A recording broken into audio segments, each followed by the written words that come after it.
안녕하세요. 특별한 남매의 엄마인 40대 여자입니다. 사람에게 있어서 근본이나 뿌리는 얼마나 중요할까요?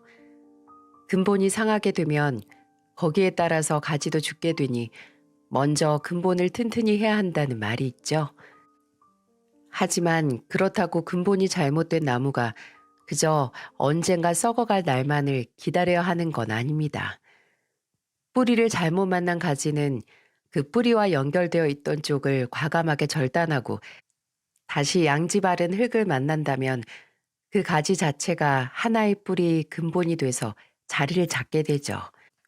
저는 20대 초반의 나이에 남편을 만나 자리를 잡게 됐어요. 저는 부동산 막내 직원이었고 당시 남편은 119 구급대원이었죠. 저는 남편의 정의롭고 아닌 건 딱 아니다라고 자신 있게 말할 수 있는 당당한 모습에 반해 결혼을 하게 됐습니다. 그 어떤 일이 있어도 내 편이 되어주는 남편도 제가 살면서 얻은 복 중 하나지만 그 무엇보다 시댁 식구들과의 만남이 제게는 큰 복이었어요. 마당에 화단 꾸미기가 낙이고 곧 30여 년을 다닌 회사에서 정년 퇴임을 앞둔 시아버지와 털실로 못 만드는 게 없는 시어머니는 정말 다정하고 좋은 분들이었어요. 왜 그냥 첫 만남부터 사람을 편하게 만들어주는 재주를 갖고 있는 사람들이 있잖아요. 제 시부모님이 딱 그런 분들이었어요. 하지만 이런 시부모님보다도 제가 남편과의 결혼을 잘했다라고 생각했던 사람이 있었습니다. 바로 제 형님이었죠. 아주버님은 남편과 6살 차이가 났는데 구두 제작 회사를 다니고 있었어요. 제가 남편과 연애할 때 유독 신발 선물을 많이 받았었는데 받는 저는 혹시 이 인간이 알아서 이거 신고 도망가라고 하는 건가 영 미심쩍었었죠. 알고 보니 구제 제작 회사에 다니는 아주버님 덕분에 샘플로 나온 신발도 집에 많았고 직원가로 싸게 구매가 가능해서 그랬던 거라는 걸 알게 됐던 기억이 나네요. 아주버님은 제가 가족이 되기 2년 전 결혼을 하셨는데 그 당시 20대 후반인 형님은 유치원 교사였어요. 딱 봐도 저 사람 참 야무지겠다 싶은 그런 인상의 사람들 있잖아요. 형님이 딱 그랬습니다. 그리고 그 인상처럼 정말 성격도 아주 똑부러져서 종종 시댁에서 진짜 대장은 형님이 아닐까 하는 착각마저 했습니다. 저희 부모님께서는 제사를 따로 안 지내셔서 친정에서도 제사를 지내본 적이 없었는데 결혼하고 처음 제사를 치르게 됐어요. 도통 무슨 음식이 어느 접시에 올라가고 제사상 어느 위치에 놓이는지 헷갈리는데 그때 저희 형님 옆에 붙으면 문제가 없었죠. 형님, 왜 만둣국이에요? 원래 제사상에는 묵국 같은 거 올라가는 거 아니에요? 아, 돌아가신 할머니께서 원래 이북분이었는데 이북식 만두를 좋아하셨대. 그래서 재작년부터 만두 빚어서 만둣국으로 올리고 있어. 동서, 그거 그쪽 아니야. 오른쪽 촛대 옆에 놔줘. 형님의 전두 지휘 아래 저도 남편도 그리고 시부모님까지 주방에서 형님이 위치를 말해주며 건네주는 음식을 날랐습니다. 그 모습을 보면서 형님이 참 대단해 보이고 멋있어 보이는 거예요. 나이 차이도 얼마 안 났는데 저보다 더 어른처럼 느껴졌죠. 하지만 그렇다고 형님이 어려웠던 건 아니었어요. 집이 가까워서 시댁뿐만 아니라 종종 밖에서 따로 만날 정도로 가까워졌어요. 처음에는 그냥 명절이나 집안 행사마다 만나서 끝나면 남은 음식에 술 한잔 하는 게 다였는데 그때 대화를 나누면서 공통점도 많고 성격도 잘 맞아서 급속도로 친해질 수 있었죠. 특히나 저희 둘을 묶어준 건 바로 음악이었습니다. 저랑 형님의 음악 취향이 너무 잘 맞는 거예요.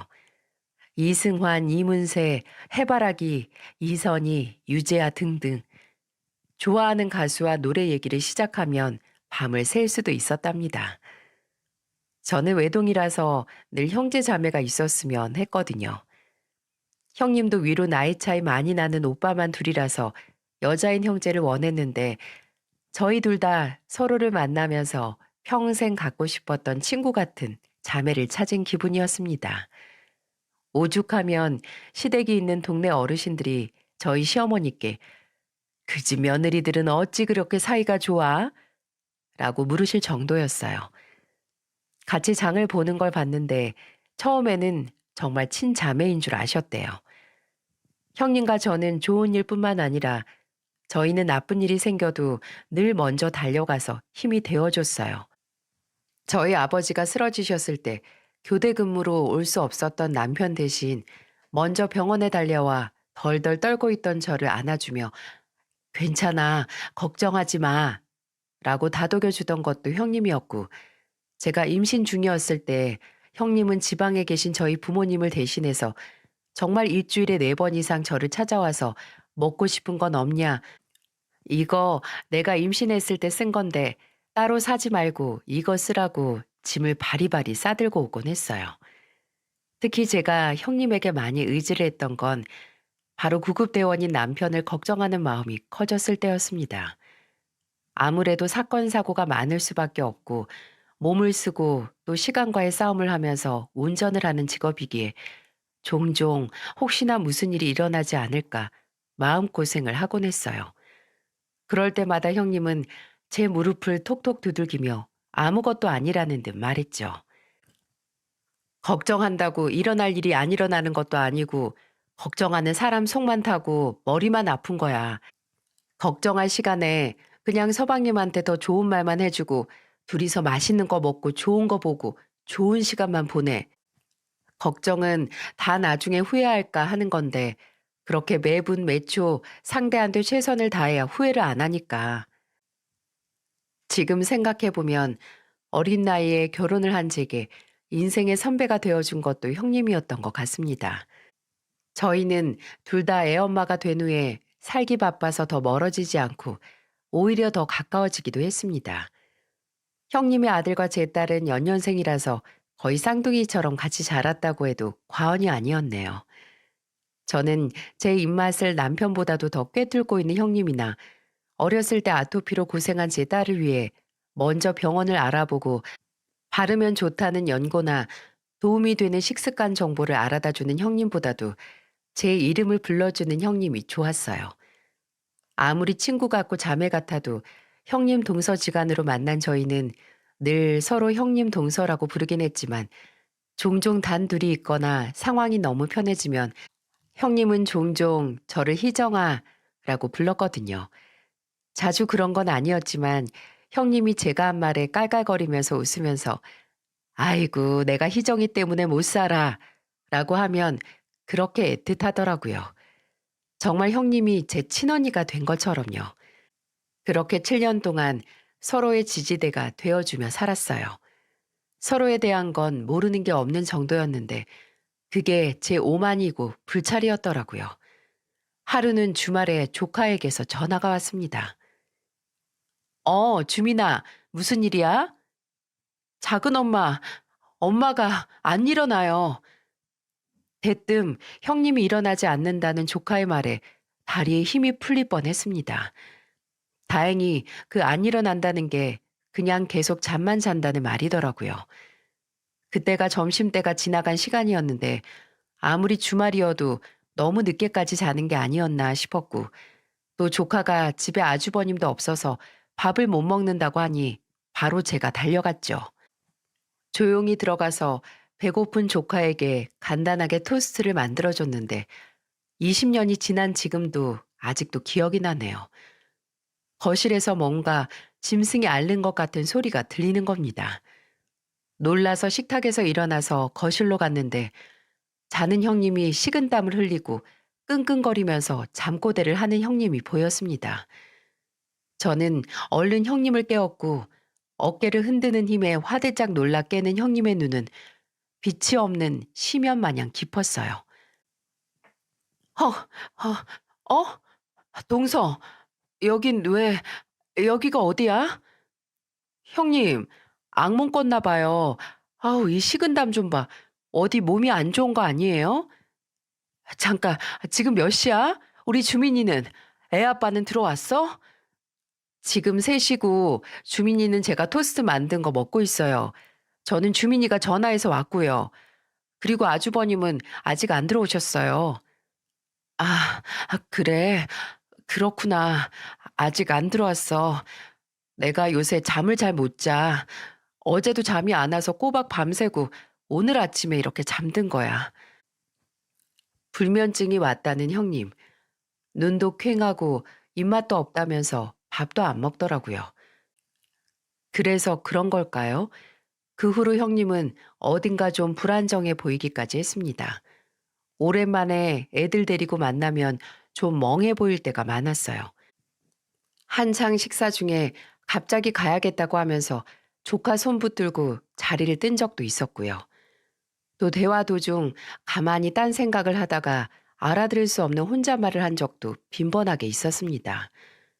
근데 이때는 얼굴 보고 만나기라도 했죠. 나중에는 아예 연락도 안 됐네요. 주말에 찾아가면 집에는 아무도 없고 조카는 시댁에 맡겨져 있는 걸 알게 됐었죠.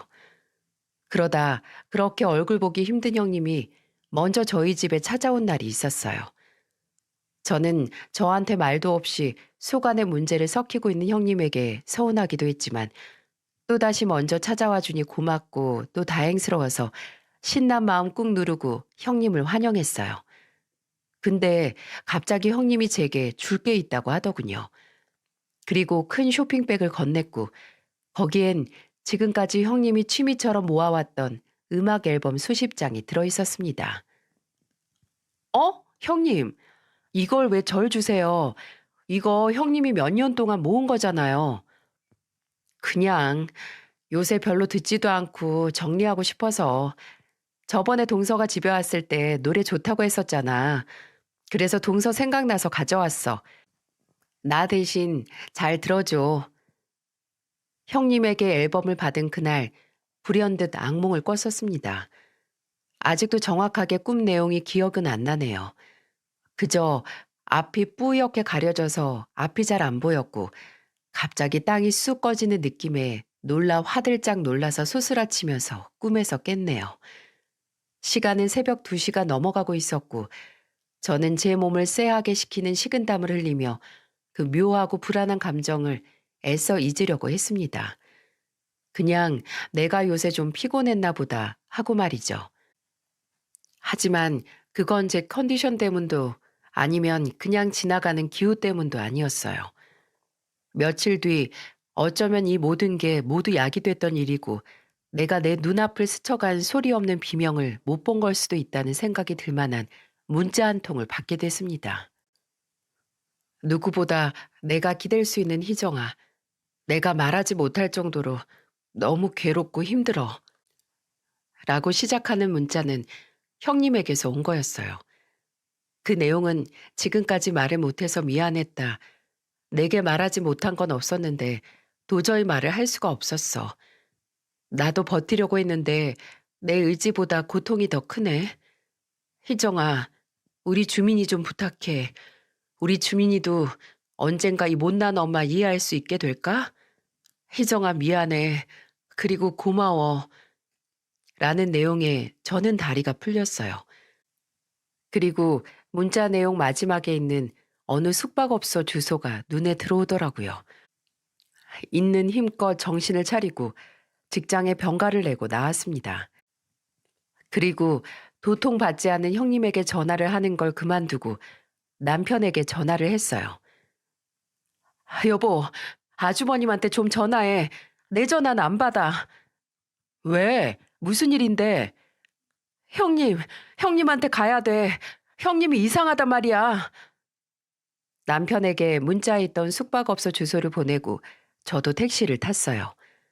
그 숙박업소는 경기도 외곽에 위치한 낡고 작은 곳이었죠. 주인에게 형님의 인상착의를 말한 뒤 가족이라고 무슨 일이 생긴 것 같다고 말한 뒤 비상키를 얻어서 형님이 있다는 방문을 열었습니다. 아마 단 한 가지 기억을 지울 수 있다면 저는 그 순간의 기억을 지우고 싶어요. 저는 그 자리에 주저앉았어요.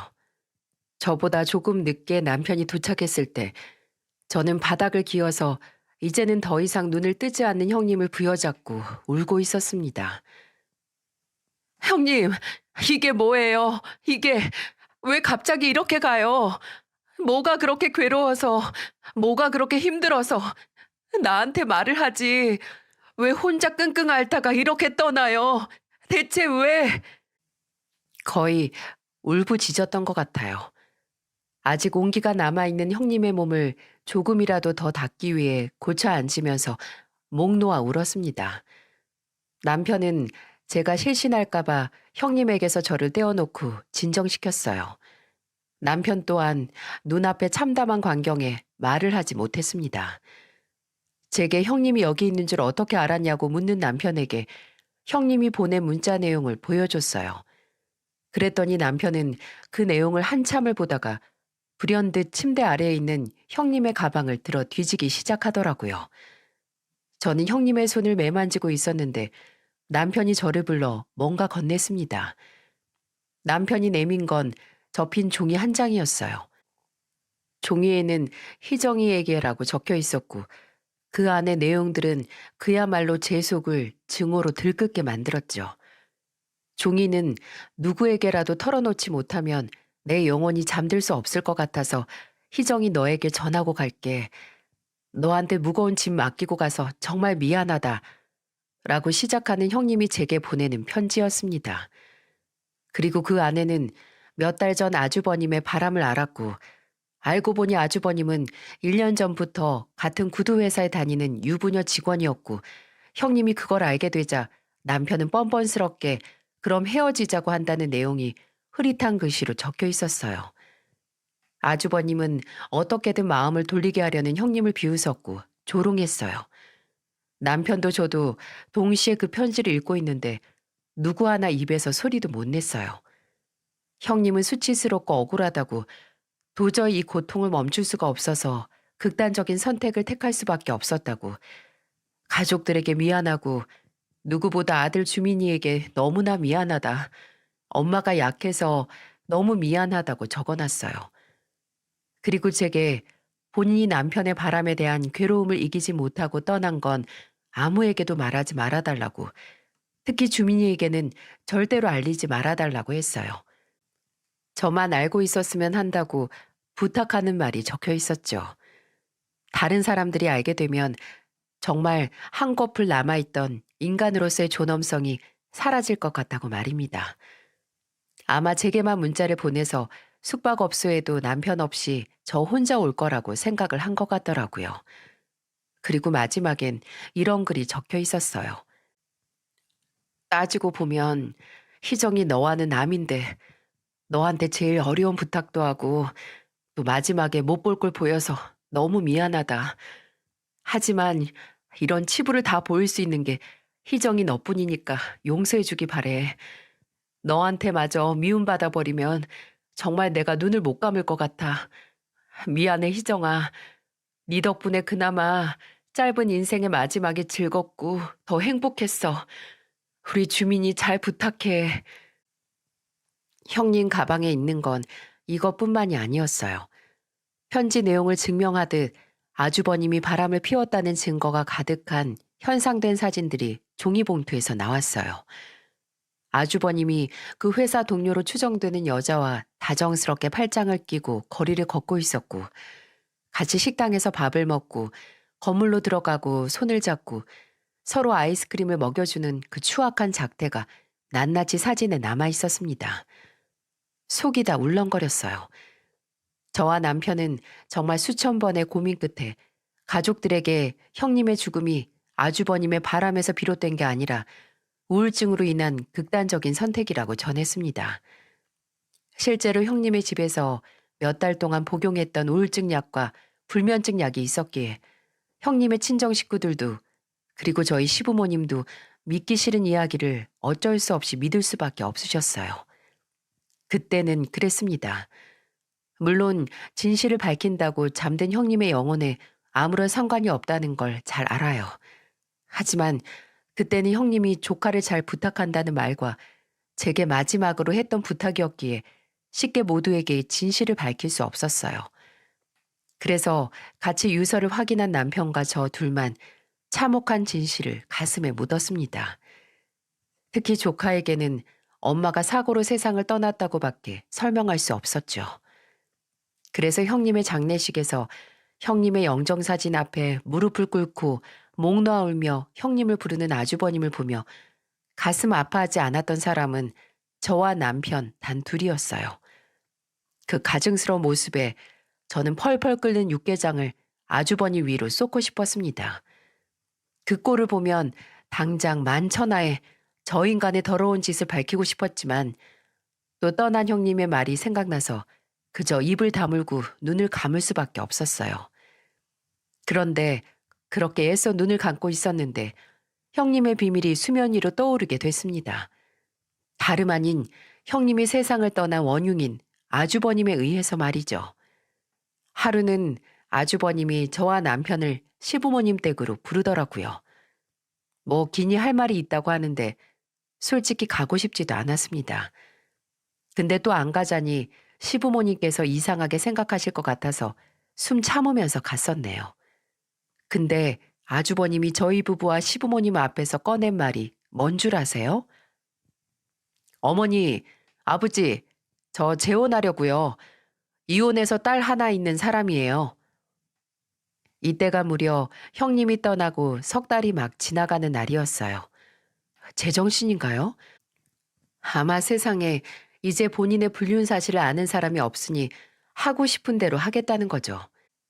저는 경악을 하다 못해 환멸이 났고 시부모님께서도 놀라서 물으셨어요. 아니 무슨 재혼이야 벌써. 민이 떠난 지 얼마나 됐다고. 정철이 너 설마 민이 가기 전부터 만나왔던 여자야? 아니에요. 설마 아니 제가. 뭐가 아니야 이 새끼야. 너 그 유부녀 1년 넘게 만났었잖아. 어디서 눈 하나 깜짝 안 하고 거짓말을 줄줄줄 내뱉어. 저는 제가 한 말인 줄 알았어요. 제 입에서 미처 막지 못한 마음의 소리가 튀어나간 줄 알았습니다. 하지만 그 말을 내뱉은 건 제가 아닌 남편이었어요. 남편은 이를 악물고 벌개진 얼굴로 부들부들 떨면서 손등에 핏줄이 튀어나올 정도로 쥐고 있었습니다. 정수야, 그게 무슨 소리? 유부녀? 아니, 1년이라니. 어머니, 제 말 무시하세요. 야, 박정수, 뭘 알고 떠드는 거야? 1년은 무슨 1년? 아주버님의 뻔뻔스러운 얼굴은 한순간 몸에서 떨어진 게 아닐까 할 정도로 돌아갔습니다. 남편이 참지 못하고 아주버님에게 주먹을 날린 거죠. 저도 놀라 입을 손으로 막았고 시부모님은 놀라서 일어나셨어요. 하지만 남편은 전혀 상관 안 하고 고개 숙인 아주버님 멱살을 끌어올렸어요. 이 미친 새끼야. 너 같은 게 내 형이라는 게 통탄스럽다. 재혼? 바람난 유부녀랑 재혼이 하고 싶냐? 불쌍한 형수 죽고 나니까 이제 귀찮은 거 하나 없이 하고 싶은 대로 할 수 있어서 신났냐? 그래서 가족들 다 모아두고 당당하게 그 유부녀랑 재혼한다고 가짜는 발표까지 하고, 그치? 정수야, 제대로 한번 말해봐. 유부녀는 뭐고 바람은 뭐냐? 남편은 애를 끓이는 시부모님에게 모든 걸 털어놨습니다. 비극적이고 처량한 형님의 죽음의 원인이 모두 아주버님과 그 유부녀의 더러운 욕망 때문이었다는 걸 말이죠. 시아버지는 힘없이 주저앉으셨고 시어머니는 소리를 지르면서 아주버님의 등을 철썩철썩 치셨어요. 네가 사람 새끼냐? 네가 사람 새끼야? 네가 내 새끼 맞아? 어떻게 네가 민이한테 그래? 주민이한테 어떻게 그러냐고. 진짜 그만 좀 하세요. 막말로 내가 내 손으로 직접 걔를 죽였어요? 지가 지 팔자 꽈서 알아서 갔는데 나더러 어쩌라고요? 나도 할 말 많아. 나 걔한테 이혼하자고 했어요. 내 재산 절반 깨끗하게 줄 테니까 떨어져 나가라고. 이제 너 싫다고 확실히 했다고요. 제정신이면 그 말 듣고 그냥 더러워서 나간다 하고 가지. 안 그래? 나도 엄연히 이 일의 피해자야. 마누라가 방구석에서 그딴 선택했다고 손가락질 받는 난 생각 안 해? 그 입 안 다물어? 너 뭐가 문제야? 뭐가 문제라고 대가리가 그딴 식으로밖에 안 돌아가냐고? 너 살인자야. 사람 인격적으로 살인한 살인자. 저게 이제 형한테 살인자라고 하네? 이 싸가지 없는 새끼. 됐고, 살 사람은 살아야지. 나 이 말만 하려고 온 거 아니에요. 나 재혼하는 여자가 지 딸이랑 같이 주민이까지 못 본다고 애를 어디다가 맡기래요. 어머니가 손주 좀 키워주세요. 양육비는 꼬박꼬박 보내드릴 테니까 걱정 마시고요. 어떻게 사람이 이 정도로 최악일 수가 있을까요? 아내를 죽게 하고 이제 자식까지 버린다니. 믿을 수도 없었고 믿고 싶지도 않을 정도로 쓰레기 같은 인간이었죠. 근데 그 쓰레기에게 시부모님은 차마 안 된다는 말을 하시지 못했습니다. 아니, 손주가 그런 인간과 있으면 안 된다고 판단을 하신 거죠. 그 후로 저와 남편은 물론이고 시부모님도 아주버님과의 연을 끊어버렸습니다. 꼴에 재혼식을 한다고 초대했는데 가족들 중 단 한 명도 가지 않았어요. 하지만 어린 조카는 엄마가 떠나고 하나 남은 아빠를 그냥 놓을 수 없었는지 시댁에 오고 거의 한 달 동안은 매일 서럽게 울면서 잠들었어요. 시어머니는 그런 조카를 안고 불쌍한 내 새끼, 이제 괜찮어. 이 할미랑 같이 살면 돼. 라고 하시며 함께 우셨어요. 제가 자주 가서 옆에서 함께 잠들 때는 어린애가 속에서 터져 나오는 울음을 꾹 참으면서 안쓰럽게 끄끄거리면서 작은 목소리로 말했습니다. 나는 왜 태어났어요, 작은 엄마? 엄마도 없고 아빠도 나 버리고 갔는데 나는 왜 태어났어요? 시간이 약이라는 말을 여기서 써도 될까요? 그 어린애가 바뀌지 않는 상황을 꾸역꾸역 어쩔 수 없이 받아들이는 건 정말 보기 괴롭더군요. 그때 해가 바뀌어서 조카의 나이가 8살이었습니다. 8살. 어른도 겪으면 몇 년은 괴로울 일을 8살인 조카가 감수하게 된 거예요. 하지만 조카가 시댁에 와서 적응도 하기 전에 뿌리를 내리지 못했어요. 시어머니께서 위암 선고를 받고 마신 겁니다. 시아버지는 당장 시어머니 간병을 하셔야 했고 아무래도 시아버지께서 시어머니와 조카들을 다 책임질 수 없었던 거죠. 시아버지는 애써 왜 못하냐고 아내도 손주도 다 나하고 살면 된다고 하셨지만 남편은 그런 시아버지에게 말했습니다. 주민이 제가 데려가서 키울게요.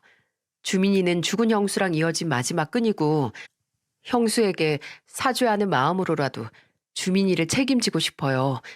아버지는 어머님 상태만 신경 쓰세요. 사실 이건 저와 먼저 의논한 얘기는 아니었어요. 충동적으로 그렇게 말한 뒤 짐을 챙겨서 조카의 손을 잡고 집에 온 거였어요. 하지만 저는 남편의 어깨를 두들겨줬습니다. 아마 제가 그 자리에 있었어도 조카를 저희 집으로 데려온다는 선택을 했을 테니까요. 짧은 시간 동안 감당할 수 없는 사건과 상처를 입은 조카는 한동안 많이 우울해했어요. 저와 남편 그리고 딸은 조카가 결코 혼자가 아니라는 걸 매 순간 알려주기 위해 노력을 했습니다. 그 마음을 아는 건지 다행히 조카는 참 잘 자라주었어요. 저와 남편에게는 믿음직한 아들 같은 존재이자 제 딸에게는 평생의 친구이자 든든한 오빠가 되어주었죠. 제 딸은 어려서부터 성격이 세고 대장부 같아서 동네 골목 대장 같은 아이였거든요. 그래서 늘 조용한 조카가 어디서 시비가 걸린다 하면 당장 달려가서 아주 난장판을 만들어놔서 그걸 찾으러 다니던 게 아직도 기억이 납니다. 근데 둘이 중학생이 되면서 어느샌가 이제는 조카가 제 딸을 지켜주더라고요. 딸이 중학교 다닐 때 학원을 가는 날이면 조카가 늘 학원 끝나는 시간에 맞춰서 배웅을 나가더라고요. 겨울이라서 해가 일찍 지니까 위험하다고요. 조카는 공부도 참 잘해서 1살 아래의 딸에게 공부도 가르쳐 줬어요. 근데 저희 딸은 영 공부에는 재주가 없었죠. 그래서 다른 적성을 찾았는데 몸을 잘 쓰고 운동신경이 좋아서 운동을 시켜서 체육특기생으로 대학에 갈 수 있었어요. 그리고 그때 최저 성적 맞출 수 있게 도움을 준 게 바로 조카였고요. 조카는 고등학교 때부터 이미 한의대를 목표로 하고 싶었습니다. 딱히 주변에 바로 한의사가 있다던가 한 게 아니라서 한 번은 왜 한의사가 되고 싶냐고 물으니까 그러더라고요. 아픈 사람을 돕고 싶기도 하고 또 우리나라 전통 의술이니까 흥미롭기도 하고요. 저는 해미만큼 다른 재주가 없으니까 공부라도 죽어라 해서 제 길 찾아야죠. 해준 거라곤 그저 곁에 있어준 것밖에 없었는데 조카는 아픈 과거를 잊고 대견하게도 본인의 인생을 꿋꿋하게 살아가고 있었어요. 군대를 제대한 후에 남은 공부 열심히 해서 한의사가 됐고 바로 요양병원에 취업을 할 수 있었어요. 과거는 조카에게 정말 뒤돌아볼 필요도 없는 지나간 시간밖에 되지 못했죠. 하지만 그 과거가 조카에게 찾아올 줄 누가 알았겠어요? 조카는 취업 후 병원 근처에서 자취를 시작했는데 말만 자취지 저도 그렇고 딸도 남편도 잠 뻔질나게 조카의 자취방을 오고 다녔어요. 그날도 조카가 좋아하는 창난젓이랑 오징어 볶음 등 반찬을 만들어서 가져다 줬죠. 조카가 역 근처까지 배웅을 하겠다고 나와서 둘이서 걷고 있었는데 주민아! 누군가 뒤에서 조카의 이름을 불렀습니다. 저랑 조카가 동시에 돌아봤는데 그곳에는 아주 남루한 행색의 나이든 남자가 서 있었어요. 깡마르고 까맣게 탄 얼굴을 보는데 이상하게 낯이 익더라고요. 저는 직감했습니다. 드디어 지 주제도 모르고 나타났구나 하고요. 언젠가는 이런 순간이 올 줄 알았는데 말이죠. 그 남자는 20년 전 사랑하는 형님의 인격을 살인하고 조카마저 버리고 떠난 아주버님이었어요. 시부모님 장례식에도 머리카락 하나 보이지 않던 그 인간이 대체 왜 찾아온 걸까요? 근데 이걸 눈치챈 건 저뿐만이 아니었더라고요. 제 옆에 있던 조카의 표정도 당혹스러움과 분노로 엉켜 있었습니다. 쭈뼛거리던 아주버님은 조카의 얼굴을 빤히 보다가 그러더군요. 알아보는구나. 20년이나 지났는데 그래도 애비라고 바로 알아보네. 누가 내 아버지야? 당신하고 할 얘기 없어요. 20년 전부터 지금까지 그랬던 것처럼 그리고 앞으로도 없는 사람으로 살아요. 작은 엄마 얼른 가요. 잠깐만 주민아. 제발 내 얘기 좀 들어줘라. 나 좀 살려줘. 무슨 얘기? 이제 와서 무슨 얘기를 한다고 당신이 이렇게 나타나. 무슨 염치로 감히 주민이 앞에 나타나. 당신이 사람이야? 재수 씨, 나도 이러고 싶지 않아요. 나도 정말 도저히 방법이 없어서 이러다가 죽겠다 싶어서 온 거라고요. 그럼 죽던가. 왜 잘 살고 있는 애 앞에 나타나서 괜히. 아니에요. 작은 엄마, 듣고 싶네요. 20년 만에 나타나서 버린 자식한테 무슨 얘기를 할지. 조카가 원하는 대로 길바닥에서 20년 만에 상봉을 하고 그 자리에서 너절한 인간의 푸념을 듣게 됐습니다. 간단하게 말해서 한의사 됐다는 소식 들었다고 축하한다고 그리고 여유가 있다면 1억만 빌려달라는 게 용건이었어요. 믿어지시나요? 이게 버린 자식 앞에서 할 소리냐고요. 내가 지금 같이 사는 집사람한테 5천 그리고 그 딸한테 5천 이렇게 빌렸는데 아니 갑자기 당장 안 갚으면 당장 이혼이라고 집에서 쫓아낸다고 하잖아. 내가 어떻게 1억을 당장 구하냐. 세연이 그것이 괜찮다고 해서 걔 이름으로 대출받은 건데 이렇게 금방 갚으라고 할 거면 나도 걔한테 안 빌렸지. 지도 이제 돈 벌어서 이자 정도 낼 수 있을 텐데. 주민아, 네가 이 애비를 어떻게 생각하는 줄 알아. 근데 산 사람은 살아야 하지 않겠냐? 당장 그 집에서 쫓겨나면 갈 곳도 없는데 하나 있는 애비 노숙자 만들 거냐? 제발 부탁이다. 나 좀 살려줘. 내가 당신을 어떻게 생각하는지 알면 절대 내 앞에 나타나지 못했을걸? 키운 자식 등쳐먹고 이제 버린 자식한테도 뜯어내려고요? 꿈도 꾸지 마. 당신이 나 버리고 들어간 집에서 누구보다 쫓겨났으면 바라는 사람이 나일 테니까. 나 당신 없는 사람으로 생각하고 산지 오래됐어.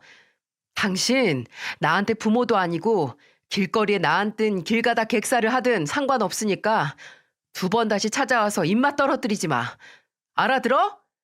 작은 엄마, 빨리 가요. 이야, 주민아, 주민아! 그날 조카는 저희 집에 와서 잤습니다. 아주버님에게는 호기롭게 말하고 저나 남편 앞에서도 괜찮은 척했지만 속은 안 그랬나 보더라고요. 그리고 밤에 남편이 제게 넌지시 말하더군요. 사실 며칠 전 아주버님이 남편에게 찾아왔다고요. 아주버님은 조카를 찾았고 남편은 목에 칼이 들어와도 만나게 하지 않을 거고 피 보고 싶으면 찾아오라고 하고 보냈다고 해요. 근데 돈 1억 때문에 꾸역꾸역 조카를 찾아온 거죠. 꼴에 자존심과 염치가 남아있는지 그 후로 저희 집이나 조카에게 찾아오지 않았다는데 일주일 후 술에 잔뜩 취한 조카가 집으로 왔습니다. 맥주 한 잔만 마셔도 바로 눈 풀리는 애가 어디서 그렇게 많이 마신 건지 비틀거리며 와서 저와 남편 앞에 무릎 꿇고 앉은 조카는 왜인지 고개를 들지 못하더라고요. 주민아, 왜 그렇게 앉아? 다리 펴, 다리. 여기 쿠션 베고 눕고. 어디서 이렇게 술을 마셨어? 내일 아침에 콩나물국이라도 끓여야겠네. 작은 방에 자리 펴놨으니까 가서. 작은 아빠, 작은 엄마. 진짜, 진짜 아버지란 인간이 우리 엄마 죽였어요? 그 인간이 우리 엄마 외롭게 죽게 내버려 뒀냐고요. 심장이 철렁하고 입 밖으로 튀어나오는 것 같았습니다. 저도 남편도 한동안 아무 말도 하지 못했어요. 조카가 많이 취해서 그 자리에서 왜 그런 말을 하냐, 무슨 일 있었냐 묻지 못했지만 자초지종은 다음날 들을 수 있었습니다. 조카가 잔뜩 취한 날 조카가 일하는 병원에 찾아온 사람이 있었는데 아주버님이 아닌 젊은 아가씨였다고 하더라고요. 그 아가씨는 본인을 이렇게 소개했다고 합니다. 안녕하세요. 나 박정철 씨 아내 딸이에요. 박정철 씨 친딸은 아니지만 부녀 사이처럼 자랐고요. 그쪽은 박주민 씨 맞죠? 박정철 씨 친아들. 그런 사람 모릅니다. 그냥 가세요. 잠깐만요. 저 진짜 절박해서 온 거예요. 박정철 씨가 여기 가면 나한테 빌려간 5천만 원 받을 수 있다고 해서 왔다고요. 뭐라고요? 내가 왜 그 인간이 빌린 돈을 갚습니까? 박정철 씨가 아들이 한의사라고 돈 잘 버니까 제가 대출받아서 빌려준 5천만 원 바로 갚아줄 거라고 여기 주소를 찍어줬어요. 나는 모르는 일이고 그 인간이 당장 내 눈앞에서 죽는다고 해도 동정심 하나 안 생기니까 괜한 수고하지 마세요.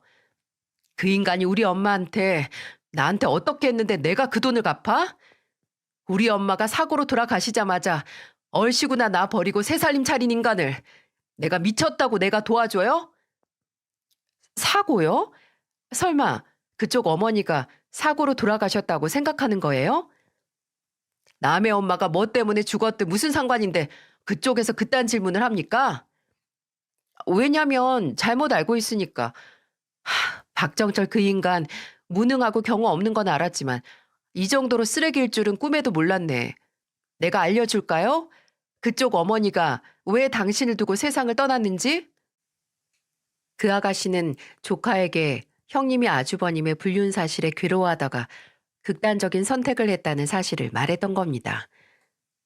나도 처음부터 안 건 아니고 고등학교 때 방문 밖에서 엄마랑 박정철 그 인간이 하는 대화 듣고 안 거예요. 나도 우리 친아빠 두고 불륜으로 만나서 재혼한 우리 엄마가 떳떳하지 못한 인간이라는 건 알았는데 그보다 더한 인간이 있었네. 오늘 이렇게 찾아와서 미안해요. 나도 나 살기 급급해서 지푸라기라도 잡는 심정으로 왔어요. 근데 아무래도 잡을 생각 말고 오히려 놔야겠네요.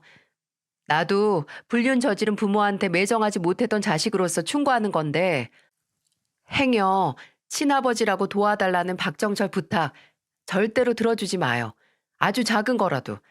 그게 시작이 돼서 평생 못 볼 걸 보면서 살 수도 있으니까 오늘 미안했어요. 아버지의 내연녀의 딸에게서 어머니의 죽음에 대한 사실을 들어버린 조카는 감당할 수 없는 현실이 버거워 못하는 술로 자신을 달랜 거죠. 당장 눈앞에서 괴로워하는 조카에게 그저 변명뿐인 말밖에 할 수 없었습니다. 주민이 네가 알면 너무 괴로워할 것 같아서 그랬다. 미안하다. 우리는 그게 최선인 줄 알았는데 그때는 그 어떤 선택도 최선의 선택이 없었다라고 말이죠. 그리고 조카가 충격에서 헤어나오기 전에 그 인간이 다시 나타났어요. 이번엔 제 딸과 함께 있을 때 말입니다. 딸은 우울해하는 조카의 마음을 달래주려고 조카를 끌고 나가 같이 외식을 하고 있었는데 그 자리에 아주버님, 그 인간이 나타난 거죠. 딸에게 듣기로는 뭐 네가 안 도와줘서 이혼이니 뭐니 하면서 지낼 곳이 없으니 오피스텔 전세 보증금만 어떻게 해줄 수 없냐고 거의 무릎이라도 꿇을 것처럼 말했다고 하더라고요. 조카는 그런 아주버님 앞에 침을 뱉으면서 정말 욕이란 쌍욕은 다 했다고 해요. 당신이 뭔데 내가 내 돈 써가면서 도와? 당신 나 알아? 난 당신 몰라. 길거리에 나 앉으면 나 앉는 거지. 왜 계속 찾아와서 사람 속을 시끄럽게 만들어? 당신이 뭔데? 강하게 나오는 조카를 보고 그 인간은 갑자기 말을 바꾸더니 그럼 고시원 2달치 반값만이라도 도와달라고 머리를 조아렸다고 합니다. 그래도 조카는 눈 하나 깜짝 안 하고 말했어요. 우리 엄마 죽인 당신 같은 쓰레기한테는 고시원도 아까워. 아니, 길거리에 있는 신문을 덮고 잔다고 해도 그 신문이 아깝다. 내가 뭘 할 건 줄 알아? 내 인생에서 당신이란 인간 말끔히 지워낼 거야. 내 부모님은 작은 아빠랑 작은 엄마고 여기 있는 애가 내 동생이야. 그리고 당신은 내 인생에 없어. 당신 같은 건 나한테 아무것도 아닌 존재라고. 이 얘기를 딸에게 전해들은 남편은 더 이상 참지 못하고 그 인간을 찾아갔습니다. 연락을 하니 어디 찜질방에 있다고 해서 저랑 남편이랑 함께 갔어요. 저희 아들을 괴롭히는 인간을 처단하기 위해서 말이죠. 남편은 그 더럽고 추접한 인간에게 말했습니다. 다시 한번 내 아들 찾아오면 가만 안 둬. 내가 경찰서 갈 각오하고 네 허리를 접어버릴 테니까 이제 마지막 경고야. 주민이가 왜 네 아들이야? 주민이는 그 개짖는 소리 좀 하지 마. 주민이 내 아들이야. 나랑 이 사람이 키웠어. 네가 네 아내 죽이고 주민이까지 버리고 날랐을 때 가슴으로 품은 게 우리야. 근데 감히 네가 그 더러운 주둥이로 아들을 운운해? 그 몸뚱어리에 어지간히 미련이 없나 봐. 다 잃고 하나 남은 몸뚱아리마저 잃기 싫으면 어디 더 해봐. 나야 예전부터 곤죽 만들고 싶던 너 패버릴 수 있는 변명거리 생기는 거니까. 남편에게 오싹한 협박까지 들은 인간은 다행히 그 후로 연락을 하거나 찾아오지 않았어요. 모든 게 언젠가 제자리로 가듯 그 인간도 제자리로 찾아간 거죠. 조카나 우리 가족에게 아무것도 아닌 그 위치 말입니다. 하지만 그게 그 인간의 마지막은 아니었어요. 그 인간의 마지막은 병원에서 온 연락이었거든요. 그 일이 있고 반년도 지나기 전에 한 병원에서 조카에게 전화를 했습니다. 숙박업소에 극단적인 선택을 시도한 환자가 의식이 돌아왔는데 휴대폰 주소록에 아들이라고 저장된 번호로 연락을 했다고 말이죠. 그 전화의 조카는 세상 서늘한 목소리로 말했다고 합니다. 그 사람 제 아버지도 아니고 아예 모르는 인간이니까 2번 다시 전화하지 마세요. 그리고 어차피 그 전화에 있는 번호로 다 전화해도 그 인간 걱정돼서 보러 가는 사람 하나도 없을 테니까 괜한 수고하지 마세요. 끊겠습니다.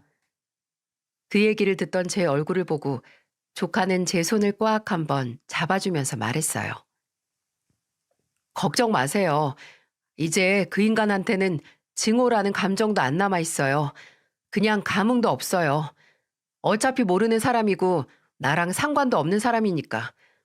세상에서 제가 가족이라고 부를 수 있는 사람은 작은 엄마랑 작은 아빠, 그리고 햄이니까요.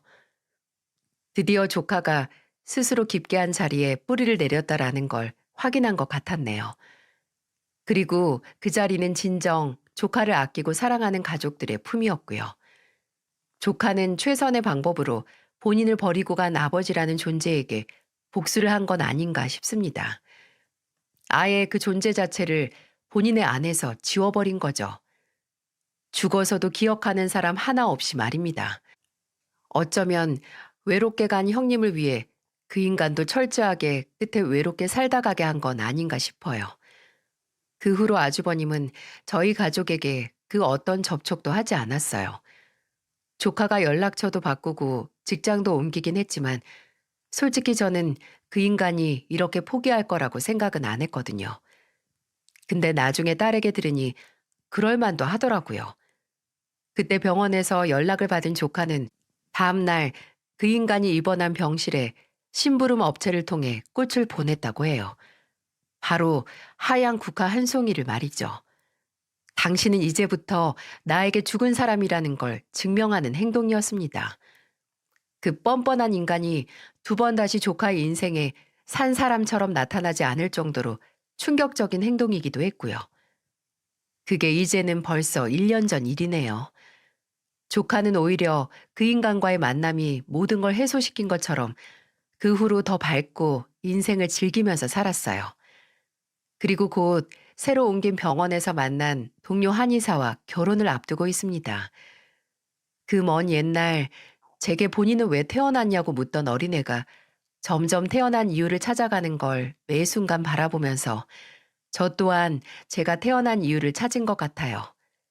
사랑하는 사람을 만나 가족을 꾸려서 그 가족에게 내가 살면서 받아온 사랑을 주고 내가 느낀 행복보다 더한 행복을 느끼게 해주기 위해서 말입니다.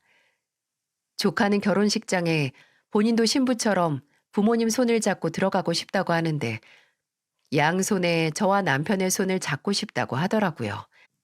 저는 입장 전부터 이미 펑펑 울 것 같아서 벌써부터 수분을 다 끊고 눈물이 메마르도록 준비를 해야겠습니다. 앞서 근본 이야기를 하면서 뻐꼬지 이야기를 했는데 사람도 똑같은 것 같아요. 뿌리가 어떠하든 근본이 어떠하든 그 근본을 잘라내고 다른 곳에서 좋은 흙을 만나서 그곳에서 뿌리를 내리고 햇빛을 받으면 잘려진 뿌리에 상관없이 잘 자랄 수 있는 거죠. 저와 제 가족이 조카에게 축축한 흙과 따스한 햇살의 역할을 할 수 있어서 다행이라는 생각이 들고 또 동시에 저희에게 대체될 수 없는 아들이자 오빠가 되어준 조카에게도 고맙습니다. 조카에게 늘 네가 무얼 하든 늘 응원하고 사랑한다고 말하고 싶습니다. 그리고 단 한순간도 조카를 제 아들이 아니라고 생각한 적이 없었다고 말이죠. 자랑스럽고 대견한 우리 아들에게 고맙다고 전하고 싶네요. 그리고 제 가족 이야기를 들어주신 여러분께도 감사의 말씀을 전합니다. 뿌리가 어떠하든 걱정하지 마세요. 어디든 양지 마른 흙을 만나 정착을 할 거고 곧 여러분 그 자체만으로도 근본이 될 수 있을 테니까요.